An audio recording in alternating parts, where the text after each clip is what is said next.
Sinusitis means, simply we can say, inflammation of sinus. Sinus is actually vacuum areas, the head region. There are 4 pairs of sinus.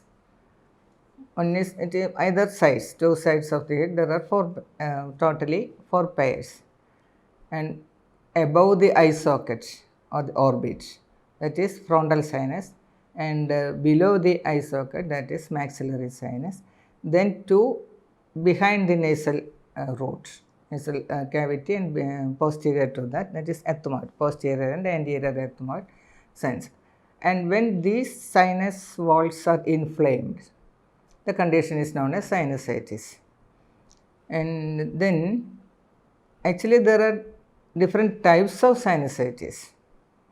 Mainly, generally it can be divided into acute and chronic sinusitis. Acute sinusitis, it will be all on a sudden or by simple reasons it may develop. Just like our common cold, there will be symptoms, maybe some running nose, sneezing, or nasal congestion, and watering of the eye, and sometimes only throat pain. These are all comes under the signs of acute sinusitis, and it may get subsided within a few days or by simple medications, etc. But in the case of chronic sinusitis, it is different. There will be some causative in these organisms, most often virus or even bacteria, and in severe cases there will be also fungus infections are there, and it will be continuing for a long period, up to sometimes, if the treatment is not perfect or not effective, it may lag. I have seen years patients suffering from sinusitis. That is only because the treatment is not perfect. Otherwise, it will be totally cured within a period of, however serious it may be, within a period of 3 weeks or 4 weeks, it can be totally cured. In that case, the symptoms are sometimes very serious. Severe headache, that is the main symptom. And there will be fullness or heavy feeling of the head, and tenderness over the sinus. It will be pain itself over the sinus areas, and the nasal blockage.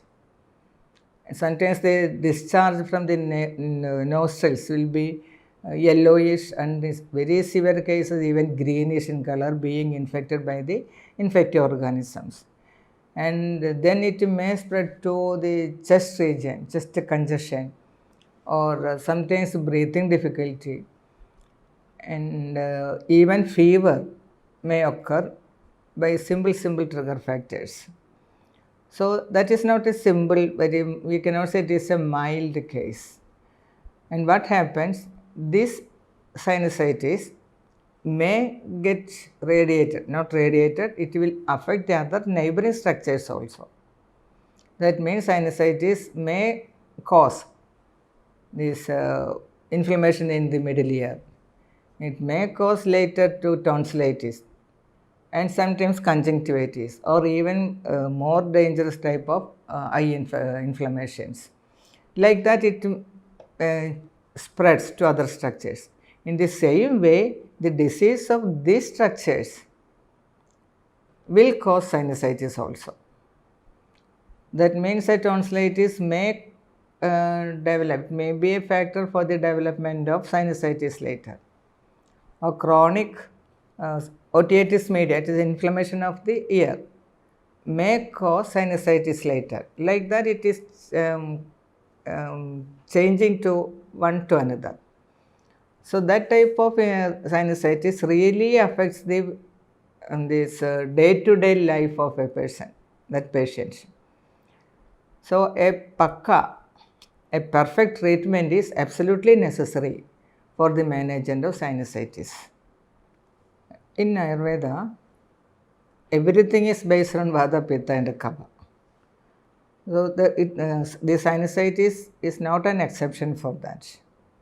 The signs and symptoms of this sinusitis comes under various terminologies in Ayurveda, because the treatment varies according to the signs and symptoms and the sites affected. So, if it is just like in acute sinusitis, it is a nasal discharge or nasal congestion, etc. That can be told as pradishaya in Ayurveda. In pradishaya also, there are different types of pradishaya: vadaja pradishaya, pittaja pradishaya, kabaja pradishaya, like that. So, if for example, in some cases the nasal discharge will be watery and sometimes in hot in its feeling like that. In some cases it will be very cold, or some nasal block will be more important. Sometimes sneezing will be more serious. Like that, the symptoms varies according to the dosha dominance. On that basis, the treatment also varies. Very simple. So, in Vadaja Pradeshaya, the treatment will be focusing on the shamana of Vada, and the site of action should be nasal cavity, and it will not be too much affecting the sinuses, and there will not be accumulating fluids in the or exudates in the sinus cavities. So, treatment also is this changing. It is being changed according to this. But in the case of chronic nature, there is so many symptoms are coming there. So there is a term that is dushta pradishaya in Ayurveda, that all these types of pradishayas, which is mentioned as vada pitta kapha, may deviate, may change it to the chronic stage, that is dushta pradishaya later. There the treatment is the mainly draining out the unwanted or unnecessary accumulations or the pathogens, etc. So the treatment can be termed as shodhana chikitsa. There comes the shodhana of the upper region or head region, that is nasya. Nasya also is of different varieties. There are nasya for substituting or nourishing the structures. There are nasya to normalize the vitiated features or these factors, and there are nasya for eliminating or draining out the deposits or the doshas, like that. Here it is already chronic and there is already sinus are inflamed and there is congestion and nasal blockage, etc. Shodhana nasya is the base of the treatment. So that type of medicines are selected for nasya. Nasya is one among panchakarmas to evacuate or to purify the upper respiratory tract and also the head regions in general. So that type of nasya is necessary for the treatment of chronic type of sinusitis. And side by side, oral medications also are necessary. Without oral medicines, simple external treatment procedures will not give the desired results. The treatment is not on the basis of either bacteria or fungus or this virus like that. It is purely on the basis of vata pitta kapha. So when we analyze the symptoms of a virus infection, it may come under, most often it comes under vadaja pradeshaya. So we are not treating for this virus infection, but we are treating for vadaja vitiation. Like that it varies. And in chronic stages, there will be anyway bacterial infections are there. So we need not take that bacteria into consideration. We have to consider kapha predominance during this treatment. Like that, we are not depending on that infective organism. But after treatment, that organisms will be already eliminated. Anyway, the patient is same and signs and symptoms also are the same.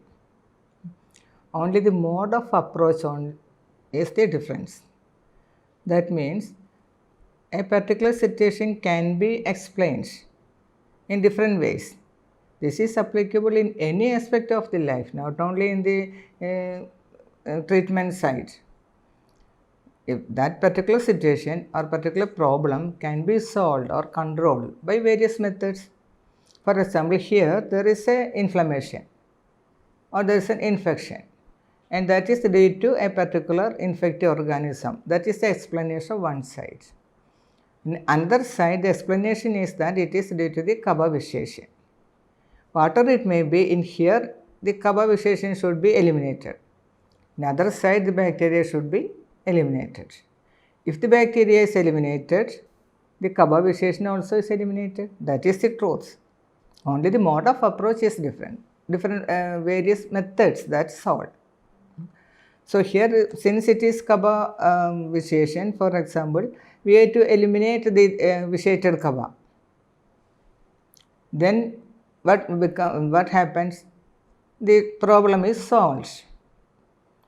In other side, in the same way, when the vitiated bacteria or the causative organism of infective organism is drained out, that becomes solved. There is no difference in the final result. Anyway, treatment of a chronic sinusitis is not a simple thing. By oral medicines or some simple medications, temporary relief will be gained. But by a simple or very minute trigger factors, it will come again. That is the problem of the patient. So we have to eliminate it from the root. For that, a basic level or scientific level treatment will be necessary, or by a painkiller or some simple methods in Ayurveda also, that pain will be subsiding. But in this, in more intensity, with more severity, it will recur. That is what is happening. Here comes the importance of a perfect treatment. That is not an easy task. Oral medications and also external treatment procedures and also food restrictions, everything is necessary. Or I have already mentioned the importance of Nasya. Nasya is, we have already seen that the affected area is the sinuses. And since it is a cavity and inflammation is having its own exudates, it will be collected in these cavities. And that is why it is having this fullness and tenderness and heaviness, etc. So, the perfect treatment means to eliminate or to evacuate these unwanted or vitiated things from the sinus. For that, we are using this Nasya. So, once this is already eliminated by Nasya, it is a procedure in which you apply nasal drops in a large quantity and draining out all the things through the nasal cavity. According to Ayurveda, the nasal cavity is the external opening of the head region in general. Anything unwanted or pathogenic materials in the head region, accumulate in the head region, can be eliminated through the nostrils by Nasya, through the procedure of Nasya. That is the theory behind this. So there are different types of Nasya. That is Leghana Nasya, Virejana Nasya, Dhuman Nasya, like that. There are different types of Nasyas and different medicines for this Nasya. And the selection of this particular Nasya and particular medicine is the important. So that varies according to the patient and the sinus which is affected, whether it is this frontal sinus or maxillary sinus, and the chronicity, whether it is recently developed or persisting for a long time. There are also the changes, medicine changes, and also the body constitution of that patient. There is Vata Prakriti, Pitta Prakriti, Kapha Prakriti, like that. And also the climate changes also has an important role in the development and the treatment of this sinusitis. Anyway, cold atmosphere will increase the thing, the signs and symptoms, and the severity also. In winter season especially, the sinusitis will increase. So if you are treating that patient in that particular season, the medicine will be varying from that of a case where we are treating it in a hot season or in summer season. Like that, this treatment varies. So, in a treatment of a chronic sinusitis, extreme care and expertise is necessary. Any disease will recur if the trigger factor is again coming, or the factor which flares up the situation. For example, if there is a causative factor again coming, no doubt it will, the disease also will come again. We know some disease will be triggered by cold items. I will say a simple example, tonsillitis, which is very familiar to everybody. And he was suffering from severe fever and was having these inflammations, etc., etc. And he had to hospitalize, and everything was subsided. The patient was discharged. On the way back to home, suppose he is taking 2 cups of ice cream. What will happen? The pain will recur. Simple. Does it mean that the treatment was a failure? No. He was using the trigger factor again. That is the reason. So that is mentioned in Ayurveda just like pathyas and apathyas. There are causative factors for all diseases. There are factors which will help to subside the symptoms or the disease. Those are suitable to subside, that is known as pathyas. Those which will increase the disease or trigger the disease, that is known as apathyas. So if the patient is using apathyas, recurrence is 100% sure. If the patient is practicing the pathyas, it will be controlled. That is the fact. This actually in Ayurveda, people are misunderstanding the words pathyas and apathyas. This is there for every disease. For example, a diabetic patient, if he is taking this extreme carbohydrate and sugar content food items, it will trigger. Just like any asthma patients, they have to get some controlling factors are there, some trigger factors are there. So we have to maintain it. So once a disease is cured, it doesn't mean that it is cured forever. We have to take the pathyas or follow the restrictions in food items and also in other habitual factors to avoid further recurrence. That is the fact. In severe conditions, the disease may affect other structures, especially the neighboring structures also. For example, throat or tonsils or middle ear, that the structures also will be affected. So once it is affected means it is affected. Some pathology is already developed in that structures. For example, if the sinusitis has made its impact on the middle ear, there will be suppurative inflammation of the middle ear cavity. There, if that inflammation is already developed there, we have to do some treatment for that disease also. Otherwise, it will be growing. It will be progressive in nature. In the same way, if the disease is already touched the tonsils, we have to do something to treat that condition also.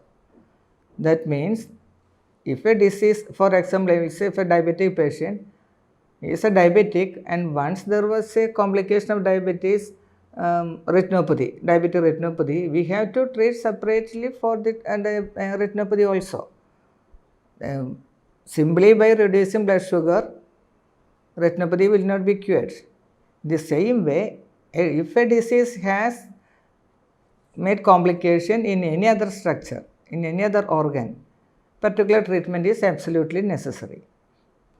Anyway, there is successful treatment for sinusitis, whether it is acute or chronic. Only the line of treatment varies from acute to chronic. In the initial stage is easy to handle, but in chronic stage, we have to handle it in a scientific way, and different methods for handling it is there in Ayurveda.